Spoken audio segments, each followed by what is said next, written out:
Hello students, मैं doctor Ravindra Mishra, associate professor, Babu Shobharam government arts college Alwar, subject geography.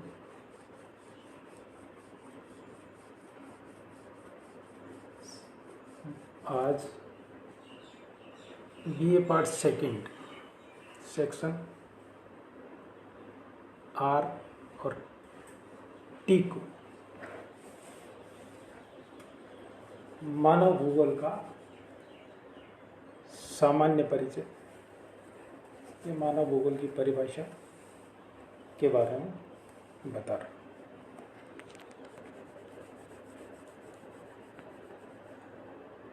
हूँ। मानव भूगोल की एक प्रमुख शाखा है।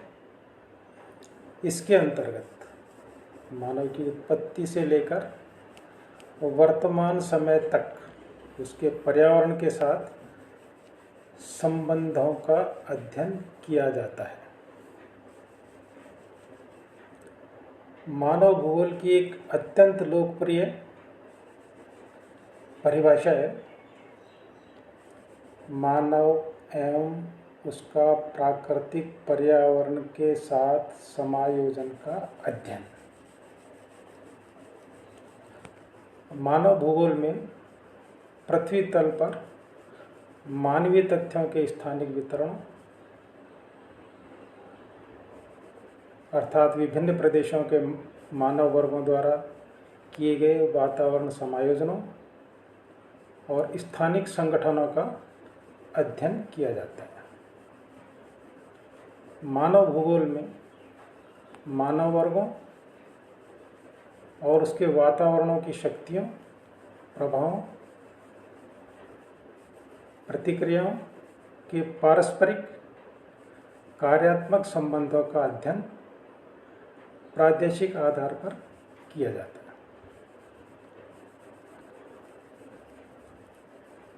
मानव भूगोल का महत्व दिनों दिन बढ़ता जा रहा है। यूरोपीय देशों में,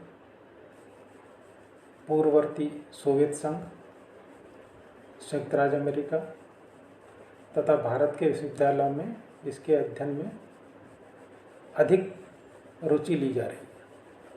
पिछले लगभग 40 वर्षों में मानव भूगोल के अध्ययन क्षेत्र का वैज्ञानिक विकास हुआ है और संसार के विभिन्न देशों में वहाँ की जनसंख्या की आर्थिक, सामाजिक, सांस्कृतिक उन्नति के लिए संसाधन योजना में इस ज्ञान का प्रयोग किया जा रहा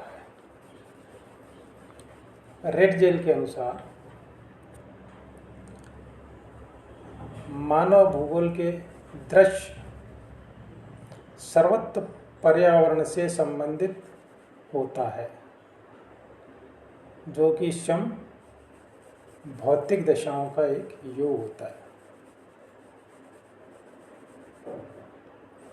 मानव भूगोल मानवीय क्रियाकलापों तथा मानवीय गुणों के भौगोलिक वातावरण से संबंधों की प्रकृति एवं उसके विवरण का अध्ययन है।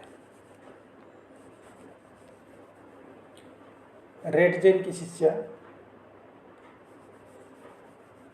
कुमारी सैंपल के अनुसार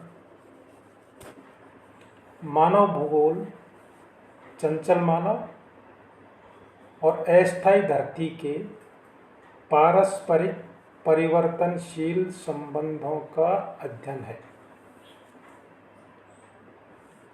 मानव भूगोल पृथ्वी की सतहों और मानव समुदायों के बीच संबंधों का अध्ययन है। यह 3 संगठनों से निकटतम रूप से जुड़ा होता है। पहला है मानवीय जनसंख्या का स्थानिक विश्लेषण। दूसरा है मानवीय जनसंख्या और पर्यावरण के बीच के संबंधों का भूगोल। तीसरा है विश्लेषण और प्रादेशिक विश्लेषण, जो कि धरातल के क्षेत्रीय विभेदीकरण में पहली दोनों विषय वस्तुओं को जोड़ता है। मानव भूगोल की भी अपनी कई शाखाएं हैं। उन शाखाओं में पहला है मानव विज्ञान भूगोल। यह बड़े पैमाने पर स्थानिक संदर्भ में विविध प्रजातियों का अध्ययन करता है। सांस्कृतिक भूगोल, यह मानवीय संस्कृतियों की उत्पत्ति, संगठकों और प्रभावों की चर्चा करता है। आर्थिक भूगोल, यह स्थानीय, प्रादेशिक, राष्ट्रीय और विश्व स्तर पर आर्थिक गतिविधियों की अवस्थिति व वितरण का अध्ययन करता है। आर्थिक भूगोल का अध्ययन निम्न बिंदुओं के अंतर्गत किया जा सकता है: संसाधन भूगोल, कृषि भूगोल, औद्योगिक भूगोल, परिवहन भूगोल।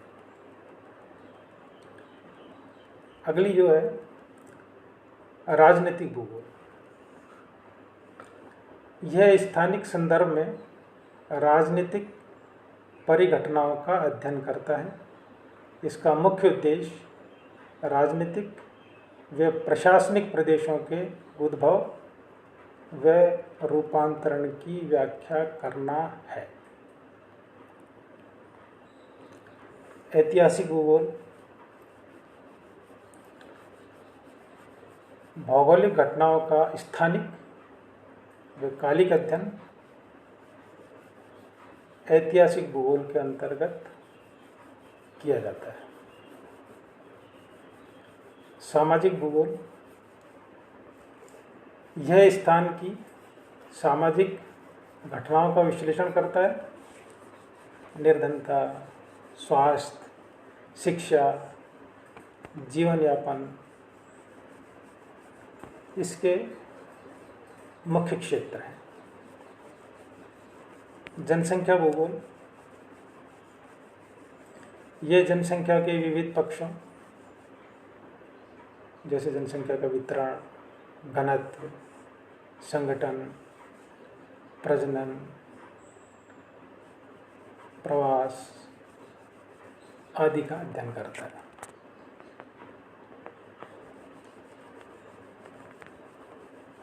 अधिवास भूगोल, यह ग्रामीण, नगरीय अधिवासों के आकार, वितरण, पदानुक्रम, अधिवास व्यवस्था से संबंधित अन्य आधारों का अध्ययन करता है।